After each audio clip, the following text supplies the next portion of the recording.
Some engines have the oil pressure control for the wastegate actuator managed by 3 controllers, all of which sense compressor outlet pressure.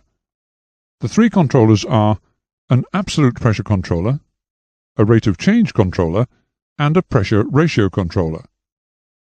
We've already described the operation of the absolute pressure controller. Here we'll concentrate on the rate of change controller and the pressure ratio controller. The rate of change controller will govern the rate of change of MAP when the throttle is open rapidly. One particular type of controller limits the rate of change to 6.4 inches of mercury per second. Limiting the rate of change should prevent overboosting the engine as a result of the momentum of the compressor-turbine combination as it accelerates. At high altitudes, the compressor has to use its maximum output to compensate for the low ambient air pressure. Because of this, the temperature of the compressor output is high, often high enough to cause detonation to occur in the cylinders. Typically, the pressure ratio controller will control the compressor delivery pressure at a ratio of approximately 2.2 times the ambient pressure, and will therefore control the temperature of the charge. The pressure ratio controller usually comes into operation above the critical altitude. Additional safety features may be built into some systems. These can take the form of overboost warning lights and an overboost relief valve. If, despite the overboost warning light, the maximum boost is exceeded, then the overboost relief valve will open and relieve compressor outlet pressure to atmosphere. Maintaining a constant pressure at the outlet of the turbocharger up to critical altitude depends on being able to keep increasing the speed of the turbine as the aircraft climbs. We've already stated that this is done by progressively closing the wastegate and diverting an increasing amount of exhaust gas through the turbine. The position of the wastegate is therefore an important factor governing the performance of the engine.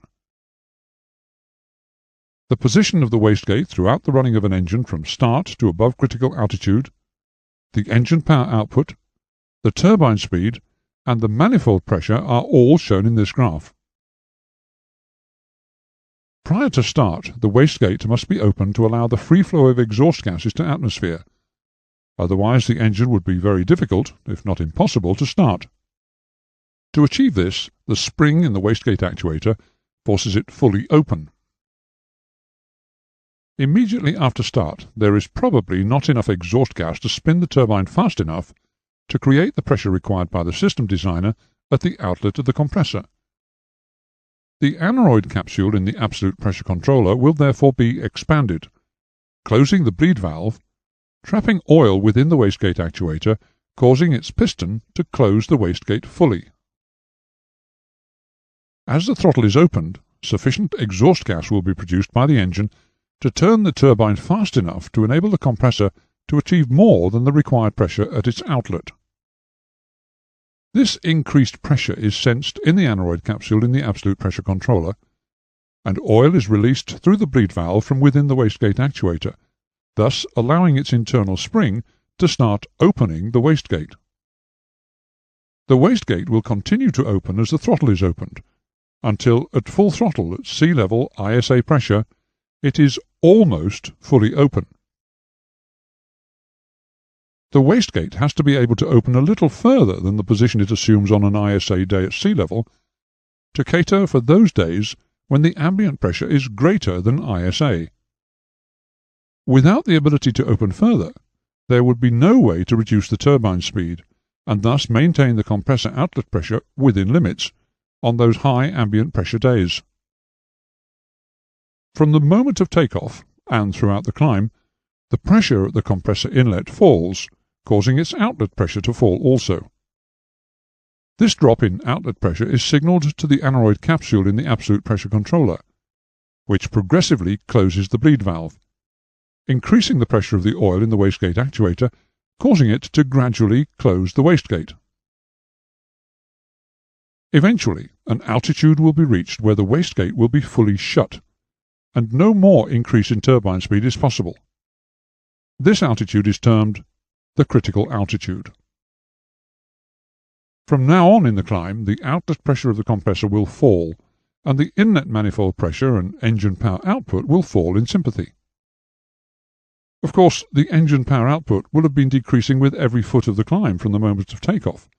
This is typical of a turbocharged engine, but as we saw earlier, after critical altitude, the rate of decrease gets greater, approximating that of a normally aspirated engine.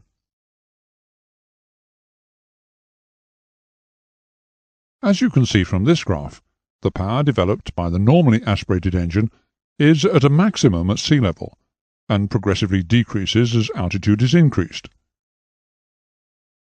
The power developed by an otherwise identical but supercharged engine at the same RPM and manifold pressure is less than that of the normally aspirated engine at sea level. This power loss represents the power required to drive the supercharger. However, as height is increased, the power developed by the supercharged engine at constant throttle settings increases as a result of the decreased temperature of the atmosphere.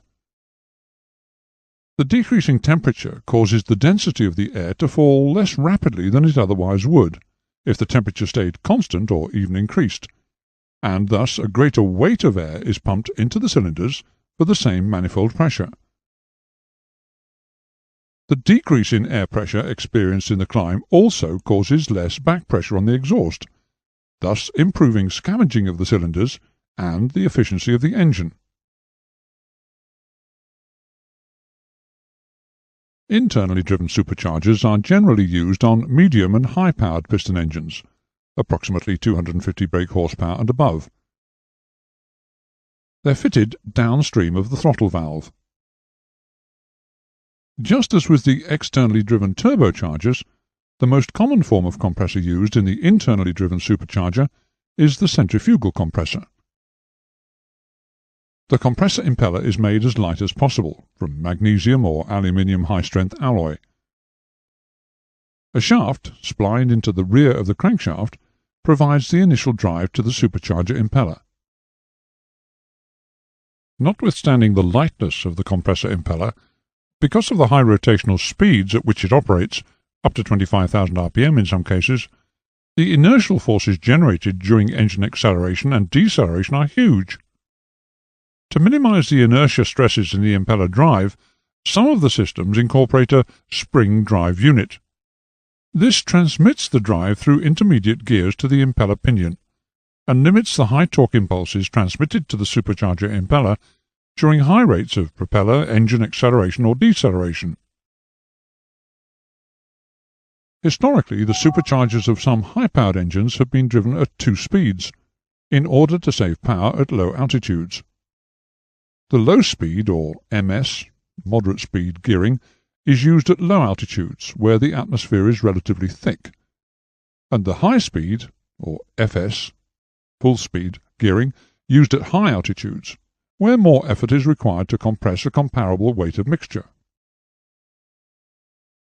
This graph compares the outputs of 3 engines. The first is normally aspirated. The second has a single-speed supercharger, and the third has a 2-speed supercharger. Some high-powered superchargers have also been fitted with 2 impellers working in series, in order to raise the overall compression ratio. Notice the addition of an intercooler after the second stage of compression. When used in general aviation aircraft, internally driven superchargers normally employ a single impeller, driven at a fixed speed relative to the crankshaft, usually between 8:1 and 12:1. This type of supercharger is capable of maintaining sea-level manifold pressure up to an altitude of between 5 and 10,000 feet, at rated power settings, depending on the gear ratio. Since a supercharger is designed to compress air and provide sea-level pressure or greater in the induction manifold when atmospheric pressure is low, excessive manifold pressure could be produced when atmospheric pressure increases, especially in a rapid descent like the one depicted on screen here. It's necessary, therefore, to restrict full throttle opening when the aircraft is operating at heights below full throttle height, and, to relieve the workload on the pilot, This is often done automatically. There are two controls that affect the pressure developed by the supercharger. They are the throttle lever position, within the limits imposed by full throttle height, a term which will be explained shortly, determines the boost pressure that is delivered by the supercharger. The throttle is, in effect, a boost selection lever, and, together with the propeller control lever, determines the power output of the engine. Almost without exception, variable pitch propellers are installed on supercharged aircraft engines. A variable pitch propeller allows the propeller blade angles to be adjusted in flight between fine and coarse limits. This results in the RPM of the engine increasing or decreasing. Thus, the propeller pitch control lever can be said to be an engine speed control, and, as the supercharger impeller is driven by gears from the crankshaft, any change in engine speed will result in a corresponding change in the speed of the rotation of the compressor impeller. Having said this, if the engine is fitted with an automatic boost control unit, then the boost pressure reading will essentially remain constant at whatever is set by the throttle lever, while the engine RPM changes independently. Two-speed superchargers may have automatic or manual gear selection, which allows the use of moderate gear for low altitudes and a higher gear for greater altitudes. Where manual selection is used, the pilot is provided with either a mechanical push-pull selector or a two-position electrical switch. The selector or switch will be marked MS for moderately supercharged and FS for fully supercharged.